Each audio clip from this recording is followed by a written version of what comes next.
It's like a double reflection there.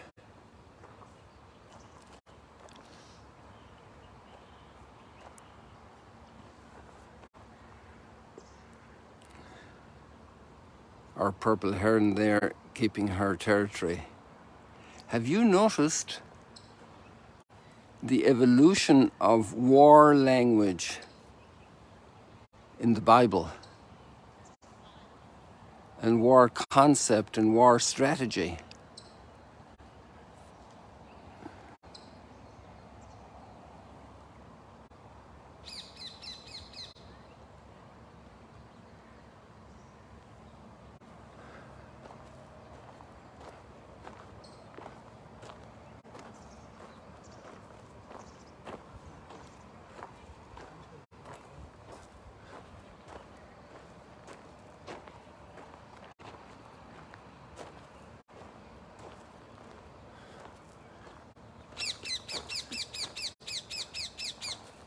The birds are telling us it's sunrise on a new day. Joe, I got your water bottle. All right. That's important, the water bottle. There were more pilgrims out here earlier when I went swimming. And as soon as the sun rose, it obviously beat me a couple of minutes today, so sorry about that. But let's look at this here.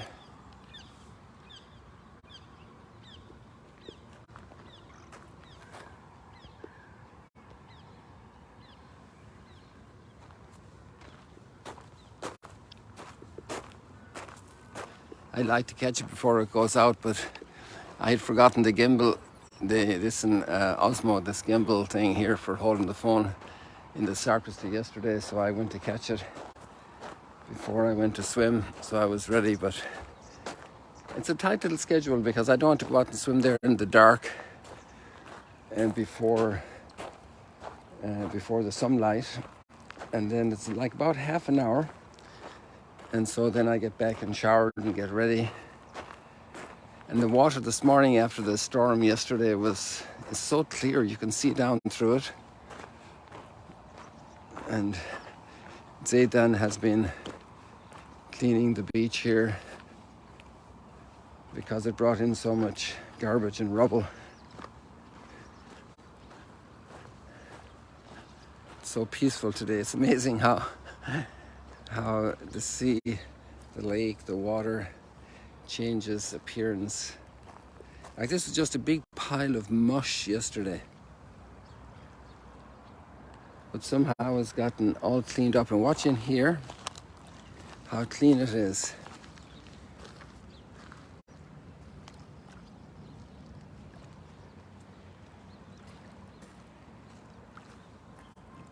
Good morning, buenos días, ¿cómo está? Spanish pilgrim. Yo fui a nadar hoy. Fui a nadar antes. Sí, salgan a nadar un día aquí.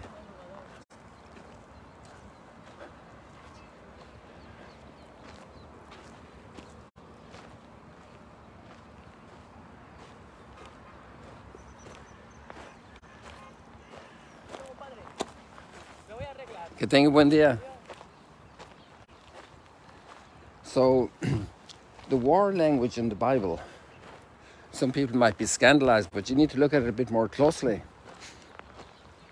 And let's start off with the Psalm.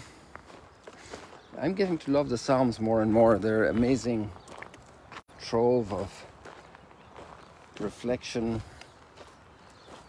and existential reality, right in the thick of the conflicts and challenges of life. And we're in plenty of those today ourselves. And then there's a very bad battle looming again in the Ukraine. You think of the people heading into winter and places being bombed. So let's look at this language here in Psalm, what Psalm is it today? Psalm 144. But I also recommend you to read after that on your own time, to read Psalm 85. It's 85 or 86.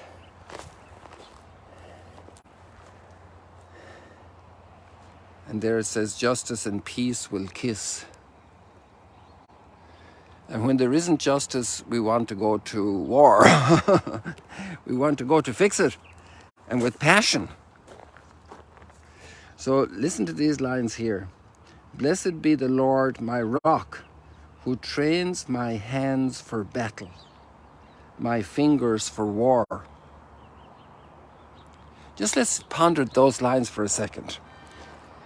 How much time and energy is spent on training people for war, for battle?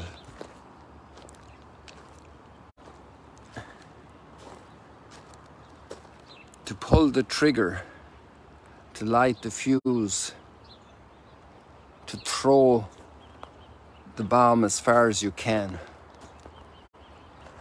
as precisely as you can, to create the most destruction possible, to train for war, to develop new instruments of war, better bombs. There was a man here the other day on pilgrimage. It was amazing. And his goal and work is to develop ways to reduce civilian casualties in conflict. I was impressed by this concept that somebody would be working diligently and hard and scientifically and methodologically to reduce the number of civilian casualties in war. And of course I said to him, wouldn't it be wonderful if there go our volunteers, the early comers, and they had a moment of prayer this morning.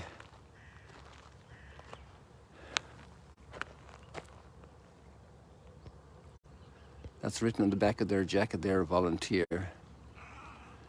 We said goodbye to 4 volunteers yesterday, or was it the day before?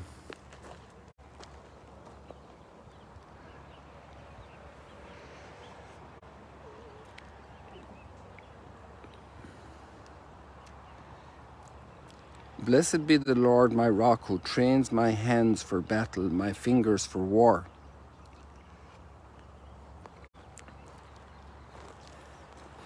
And there's an insight here that's very important, that God is here involved. Hey, look what I found down here.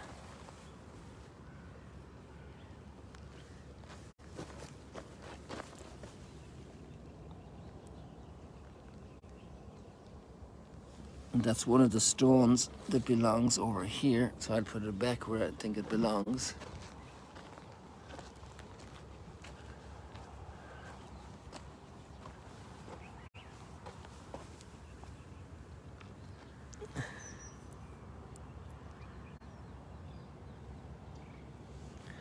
This is obviously a youth group did this.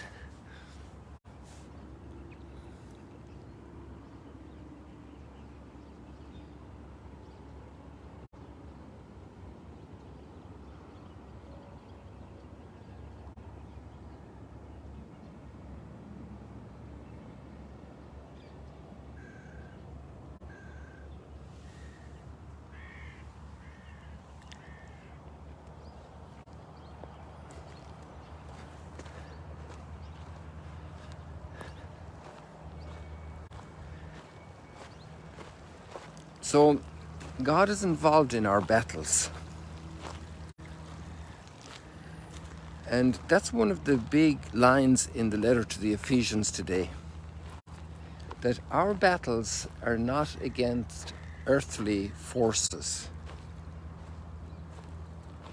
They are battles that there's a very major spiritual dimension going on.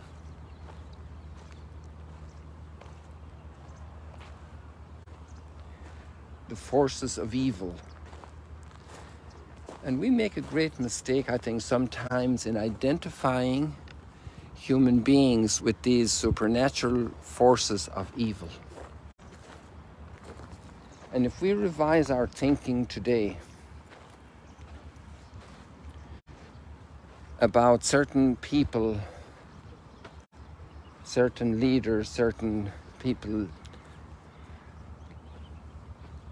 warmongering.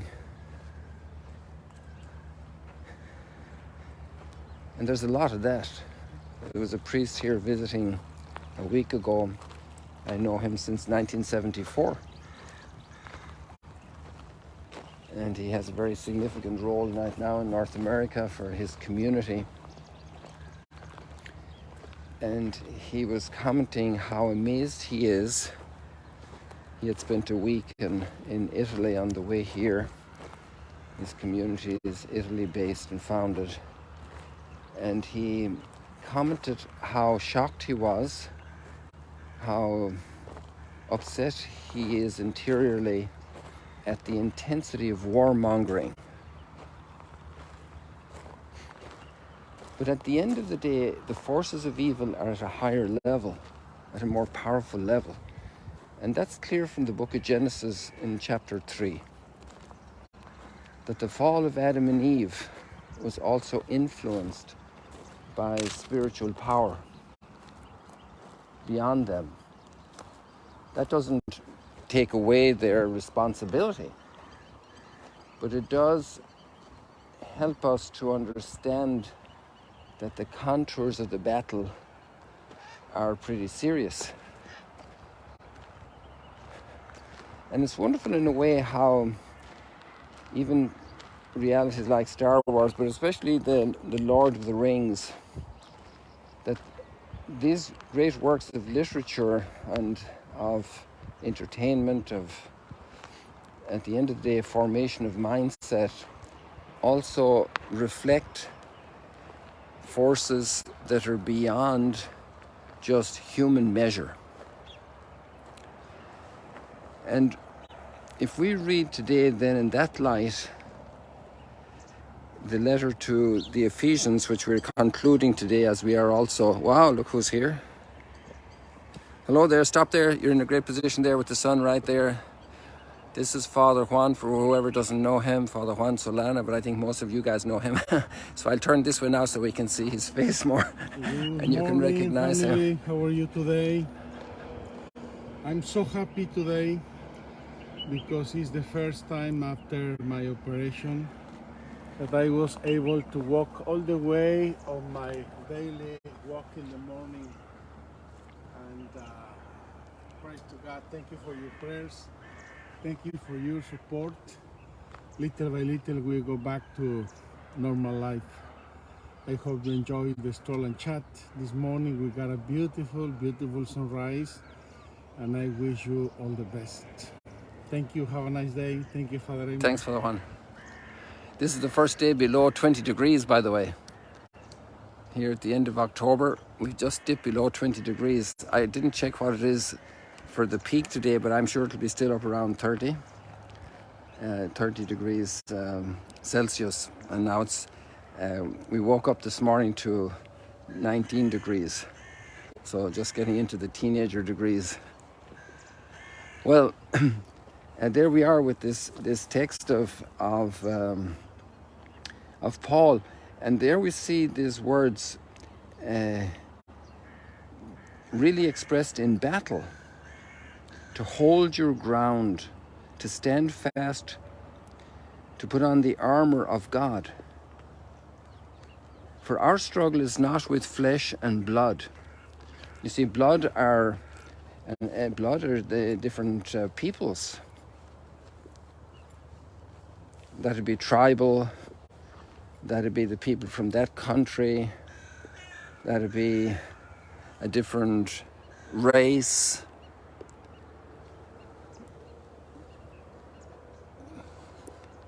Our struggles are with the principalities, with the powers, with the world rulers of this present darkness.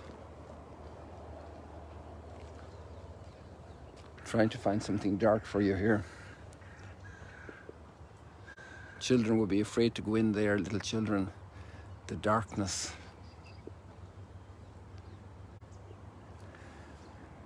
The world rulers of this present darkness, of horrible wars. injustice, human trafficking, drug cultures, addiction cultures, people driving that, organized crime.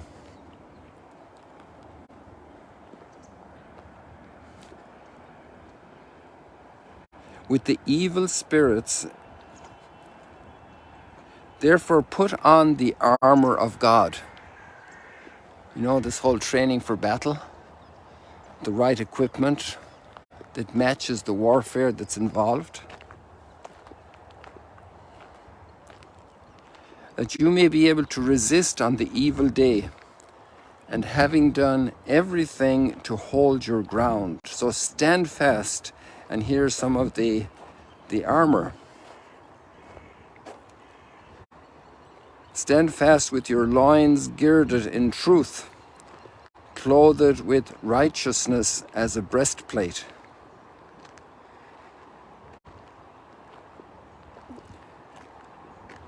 Girded in truth. In your feet shod in readiness for the gospel of peace.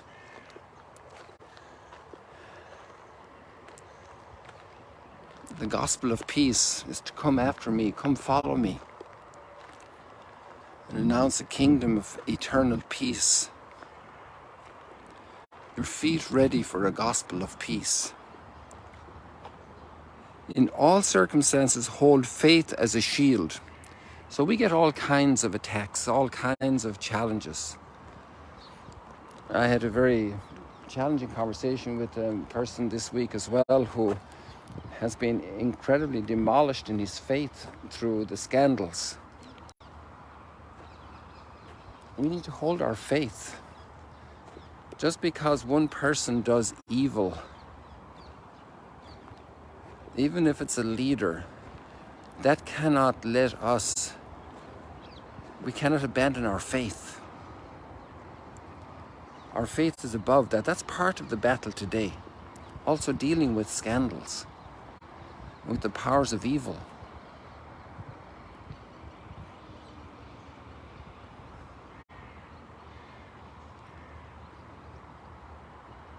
Hold faith as a shield to quench all the flaming arrows of the evil one. You see, that's what happens in war. They send in fire. You know, that's one of the words. Ready, go, fire! And the bomb is sent. Fire! Open up fire! Because fire is so destructive. And then how to send fire without having to go there in person. To send a burning arrow. That's what happened here in Magdala. There were burning arrows in the Roman suppression of the rebellion. This land and lake saw that. Look at that's a 2nd century Roman tower right here. And the Romans came here with the sword, but they were also invited in by one of the Hasmoneans who wanted to overcome his brother who was being supported by the Persians. It's amazing, you know, how the East-West conflict still is there.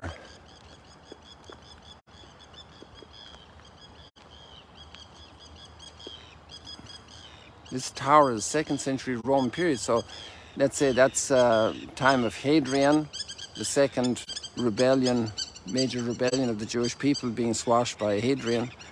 So it's in that circumstance. Also over in Wadi Hammam, which is, you can actually see some houses of Wadi Hammam from Magdala. And over in that valley behind Mount Arbel, there's also a synagogue from the Bar Kokhba rebellion period, actually from before and from after, 2 different periods.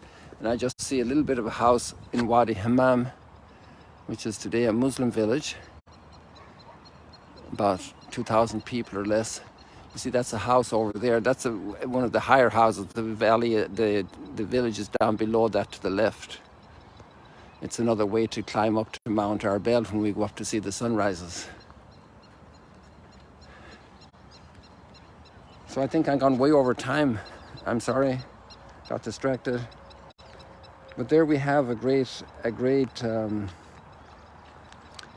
challenge today, and to open our hearts to the prophets not to kill them, like Jesus complains, Jerusalem, Jerusalem, you slay the prophets.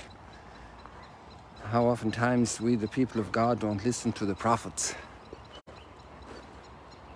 to God's messengers coming our way. People, God bless you. See you later, alligators.